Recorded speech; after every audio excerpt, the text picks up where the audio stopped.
Identical twins Dennis and Duane Koslowski were two of the most unlikely Olympic wrestlers. They didn't come from a big wrestling program, or have the best coaches. Dennis wasn't a high school wrestling champion, and neither were Division I or even Division II college wrestlers. Dennis didn't start facing the best competition in the world until after his 5th year of college, while Duane retired from the sport after 4 years of college, only getting back into it at 25 years old as his brother's sparring partner. Born on August 16, 1959 in Watertown, South Dakota, their upbringing wasn't ideal, as they lost their mother to a brain tumor when they were just 2 years old. After struggling to raise 5 children on his own, their father made the difficult decision to split up the family amongst relatives. Dennis and Duane were shipped off to live with an aunt and uncle. In a sense, the only consistency during their childhood was that they had one another. The family was able to reunite after 5 years in the tiny town of Doland, South Dakota. Developing impressive strength through hard work on a dairy farm, the twins were prime candidates for their school's sports teams, especially since the school district was so small that Dennis exaggeratingly described it as a place where you kind of had to play a sport just so the school could field the team. Originally discovered during a scrap with one another by their middle school gym teacher, who was also the wrestling coach, they were encouraged to put their energy towards a more productive brand of tussling. Their trajectory through the amateur ranks was definitely an unusual one. Both started strong, with Dennis winning the South Dakota State Championship in both the 11 and 12-year-old division during his first year in the sport, but there were no more championships for Dennis until college. The duo certainly had excellent careers at Dinky Dolan High School, with the Koslowskis making up about a quarter of the team because an older brother also wrestled. Duane was the high school runner-up at 155 pounds in 1976, and the undefeated state champion at 185 pounds in 1977, while Dennis was third in the state twice. Given the population of South Dakota in the 1970s was under 700,000 people, the twins, who were also football linemen, were certainly small-town stars, but hardly national prodigies. They also had the problem of being naturally about the same size. Duane added 25 pounds to move into the heavyweight division, but was always undersized there, given there was a 66-pound difference between the 100-kilogram and 130-kilogram weight classes they wrestled internationally at. The brothers attended the University of Minnesota Morris together, a Division III college, and continued their success in both wrestling and football, where they were All-American in both sports. Dennis was a 3-time All-Conference offensive lineman and a 1980 All-American honorable mention, while Duane made All-Conference twice and All-American as an offensive guard. The twins competed in the Division III football playoffs during all 4 years, with 2 trips to the semifinals. Dennis was the 1980 NCAA Division III wrestling champion at 190 pounds. Duane had been the one whose wrestling seasons were plagued by injuries, until he finally stayed healthy enough to win the 1981 NCAA championship at heavyweight as a senior. Ironically, that was the season that Dennis missed due to an ankle injury suffered during the football season that would prove crucial to the path his life took going forward. Dennis had struggled mightily to recover from the ankle injury, as the generic advice of icing and stretching wasn't cutting it. The pain didn't begin to subside until he finally visited a chiropractor, and from there he became interested in understanding and curing sports injuries, which led to him enrolling in chiropractic school after graduating from Minnesota Morris. The brothers' paths began to diverge in 1981. Duane had graduated college and began to settle into adult life, working in the financial sector and getting married, while Dennis returned to Morris for his final year of eligibility, taking over Duane's spot at heavyweight and winning nationals at this new weight class, as well as getting his 3rd All-American nod. Both wound up being inducted into the Minnesota Morris NSIC Conference and Division III Wrestling Hall of Fame. Winning the Division III championships opened the door to Dennis competing in Division I wrestling tournaments, and while he wasn't winning them, he competed well enough to realize with some better coaching, he had a chance against his peers that were being considered for the international level. 1976 and 1980 Greco-Roman Olympian Brad Rheingans and Olympic Greco-Roman coach Dan Chandler encouraged Dennis to continue wrestling on the side while he was attending chiropractic school in Minneapolis. Transitioning from freestyle wrestling to Greco-Roman, a style he had no previous experience in, Dennis was embarking on a bold new chapter in his life. As with the early days in freestyle, Dennis quickly achieved success, but this time he was able to keep building on it for the rest of his wrestling career.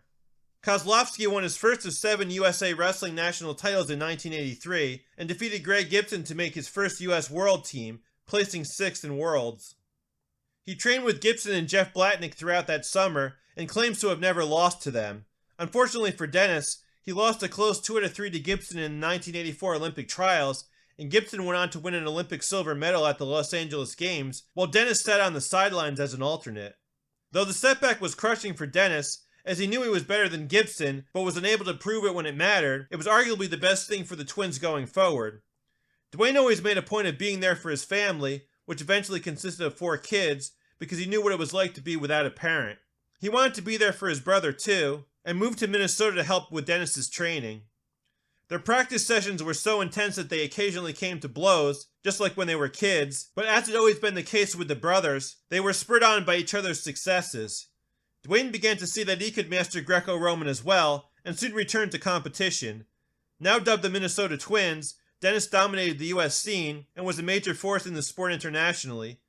Duane was behind the 8 ball, trying to learn a new discipline after having been out of the sport entirely since 1981, but he was making huge strides as well. Dennis placed 6th in the 1985 World Championships, and 7th in '86 before making his breakthrough in 1987, taking silver. Meanwhile, 1 year into his comeback, Duane placed 4th in the 1986 World Championships despite weighing just 255 pounds in a 287-pound division. He was 5th in 1987, while winning the National Greco-Roman Championships from 1986 through 1988. Duane captured gold at the 1987 Pan Am Games, while Dennis just kept knocking on the door, with silver medals in the Pan Am Games in 1983 and 1987, and in the World Cup from 1985 through 1987, with an overtime loss in the 1987 final being its closest brush with gold. Dennis was a big proponent of studying his opponents. He learned their strengths and made it a point to always be ready for their best tactics. Dennis might lose once in a while, but he forced his opponent to have to be great enough to beat him with one of their secondary tactics, rather than with their bread and butter. Both twins attained their goal of representing the United States at the 1988 Seoul Olympic Games. Dennis had the best performance of the US team at the Olympics, losing to eventual champion Andrzej Żurowski of Poland en route to capturing the Olympic bronze medal. The performance made Dennis the first US Greco-Roman wrestler to medal at a non-boycotted Olympics. Duane wasn't so lucky. Competing in the super heavyweight division meant he had to go against wrestling's newest sensation, 20-year-old Alexander Karelin. Alexander the Great would not only win his first Olympic gold medal here, he'd go on to win the next 2 before finally losing the final of the 2000 Sydney Olympics to American Rulon Gardner in the first and only international loss of his GOAT career.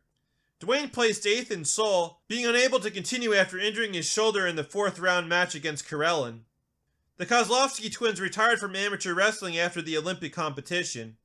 Duane devoted himself more to his growing family, while Dennis hadn't closed the door on his wrestling career, but needed a break after the rigors of the long Olympic cycle. Luckily, US Wrestling made the National Greco-Roman coach a full-time position, which meant Dennis could still work out and wrestle with the team every day, enough to stay sharp and in shape without burning himself out. Dennis arguably had to apply himself more as a coach than as a wrestler though, spending even more time studying tape and trying to get others to rely more on the mental and preparatory aspects of the sport. He led Team USA to a 6th place finish in the 1989 World Championships. Part of Dennis was wanting to get on with his life after wrestling though, so he finally opened his own chiropractic practice. Another part was wanting to dive back into wrestling fully though, and during the 1990 Minnesota Sports Fest, his wife convinced him that he was still America's best wrestler and he should be wrestling in the next Olympics rather than coaching. Koslowski was able to back that up, winning nationals again in both 1991 and 1992. He didn't surrender an offensive point in the 1991 Worlds, but ended up only finishing 7th. Koslowski had a tough draw in the 1992 Barcelona Olympic Games, but avenged his loss to 1988 Olympic champion Wronski in the first round. Pushing through to the finals, he suffered a tough overtime loss to Cuber's Hector Milian, who had won the World Championships the year before. Dennis's silver medal once again made him the top American Greco-Roman performer at the Olympics, and the first US Greco-Roman wrestler to win 2 Olympic medals. Rulon Gardner has since tied Dennis with 2 Olympic medals, and Matt Ghaffari finished his career with 4 Greco-Roman world medals. Nonetheless, Dennis's 7 national titles, 2 national silvers, 4 World Cup silver medals, 2 Pan Am Games silver medals, and 4 Concord Cup international titles give him one of the best resumes in the history of US Greco-Roman wrestling. I remember seeing the Koslowski twins show up on AWA Pro Wrestling TV when I was a kid, a feature on them training for the 1988 Olympics, and immediately thinking these 2 big, strong, young, good-looking All-American boys would turn pro and win the AWA tag titles by 1989. Being Minnesota-based amateur wrestlers, it was a natural fit given the promotion was run by the first of many great Minnesota amateur wrestlers to make the U.S. Olympic team, Vern Gagne. A Minnesota wrestler represented the United States in every Olympics from 1968 through 2020, but it wasn't the Koslowskis who held the AWA tag titles the next year. It was the guy who got Dennis into Greco-Roman, Brad Rheingans from Appleton, Minnesota, teaming with 1972 Olympic weightlifter Ken Patera. The AWA was already dying a slow death by the time the Seoul Olympics finished, and officially went out of business in 1991. With pro wrestling news being much harder to come by in those days, I didn't realize either Koslowski had turned pro until I ordered the first UWF-I US pay-per-view that was recorded on October 4th, 1993, and was shocked and thrilled to see Dennis Koslowski beating Masahito Kakihara in what was billed as a real fight, but of course was just a more seriously and believably worked pro wrestling match. While Dennis was the flag bearer for the twins' amateur wrestling careers, Duane was the pioneer when it came to pro wrestling. He made his debut on the most attended wrestling show of 1989, UWF's U Cosmos event that was the first wrestling show to draw acclaimed sellout at the Tokyo Dome. Though the promotion's fortunes would soon change, in 1989, UWF's 60,000 attendance crushed New Japan's first ever Tokyo Dome show on April 24th by more than 16,000. This wound up being the largest crowd to ever witness a shoot wrestling show. Duane faced UWF's number 2 star Nobuhiko Takada in the semi-final. This was a bad matchup because Koslowski didn't offer much in stand-up at this point, and Takada never offered much on the mat. It wound up being a really basic match where a passive Duane stood around letting Takada kick him, while supposedly trying to figure out how to get a hold of Takada. Koslowski finally landed a nice German suplex, but Takada used his attempts to pin him against him and countered into his armbar for the win. Duane didn't return to the squared circle for almost 2 years, coming back on July 26, 1991 to face the future world's most dangerous man Ken Shamrock in PWFG, one of the 3 offshoots of the 1990 UWF split. This was a more believably worked and much higher quality match, with Duane now looking like an all-around fighter who could defend himself believably in stand-up and incorporate his amateur wrestling suplex as well. After finally getting his first pro wrestling win over Kazuo Takahashi on August 23rd, Koslowski faced another future Hall of Famer in Masakatsu Funaki on November 3rd, 1991. Duane was finding his stride here, and this was the sort of match he would do well, putting the opponent on the defensive with his wrestling, but then having them answer with submissions. Funaki's crisp striking, accentuated by big speed and footwork advantages, made for a lot more interesting stand-up than we saw in most of Koslowski's fights though. This was well on its way to being a good match, when it unfortunately had to be stopped because Koslowski injured his neck on the canvas doing an overhead belly-to-belly suplex. Duane didn't return to PWFG for 9 months, and the sporadic nature of his appearances was the biggest issue with his career. He only worked 9 matches over the course of 5 years. He had really improved his submission game in his final 2 years, and the best match of his career turned out to be his last, taking on another future great, Yuki Ishikawa, in Ishikawa's first main event on August 29, 1993. This was the Duane I'd been waiting for, imposing, intimidating, much more aggressive and proactive, attacking with his wrestling, and having answers for his opponent's answers on the mat. Duane went for more submissions and resorted to a lot less rope breaks than submission grappling expert Ishikawa, but there was some good back and forth on the mat, with submissions answering submissions before Duane beat Ishikawa for the 2nd time in a row. Clearly, PWFG wasn't expecting this to be the end for Duane. Dennis's pro wrestling career started much later due to his 2nd Olympic run. His debut came on December 20th, 1992 in one of the other UWF offshoots, UWF-I, and was probably the pinnacle of their Takada or bust booking insanity. Coming off 2 Olympic wrestling medals, and there to avenge his brother's loss to Takada on November 29, 1989, Takada proceeded to dispatch of Dennis in just 5 minutes 46 seconds, so he could then beat the UWF-I's other great new signing, Naoki Sano. Sano was a former IWGP Junior Heavyweight Champion like Takada, and had been protected in PWFG with a win over Ken Shamrock and a draw against Minoru Suzuki, both among the best shoot wrestling matches of 1991. The 2 reasonable booking scenarios were building both guys up with wins over lesser opponents to create an actual big match with Takada, or doing this ridiculous gauntlet as an excuse for Takada losing the 2nd match to whomever they thought was going to be the more valuable of the 2 newcomers. Some of Dennis's strengths that would have served him greatly had he joined the UFC when it started in 1993, where the goal is still just to win, didn't really translate to even incredibly worked pro wrestling, which is still entertainment based. Dennis wasn't a finesse wrestler. He was someone who wore his opponent down and out. he'd break them until they basically just surrendered. Even though shoot wrestling is the least flashy style of pro wrestling, and tries to keep things within the confines of what can actually be done in a real fight, grinding amateur wrestling isn't what fans pay to see. Dennis did well to adapt, focusing on his suplexes and learning submissions, but UWF-I was busy promoting other amateur wrestlers such as Gary Albright and Dan Severn, and Dennis, who wasn't used to losing, never really got going there. He had a ton of potential, but the booking squandered him, just lending his credibility to the promotion's established stars. Dennis nevertheless became a more well-rounded and fluid worker as 1993 progressed. He had a good match in the only tag of his career on July 18th, teaming with fellow amateur Steve Day, who is best known for being Cody Rhodes' high school wrestling coach, against Naoki Sano and Masahito Kakihara. Granted, the quality was largely due to an excellent performance by Kakihara, who attempted to utilize elusive aggression, using his speed and footwork to land his lightning hands without allowing the wrestlers to grab hold of him. Dennis' singles match against Kakihara on October 4th, 1993 was the final win of his career, and the best singles match he had.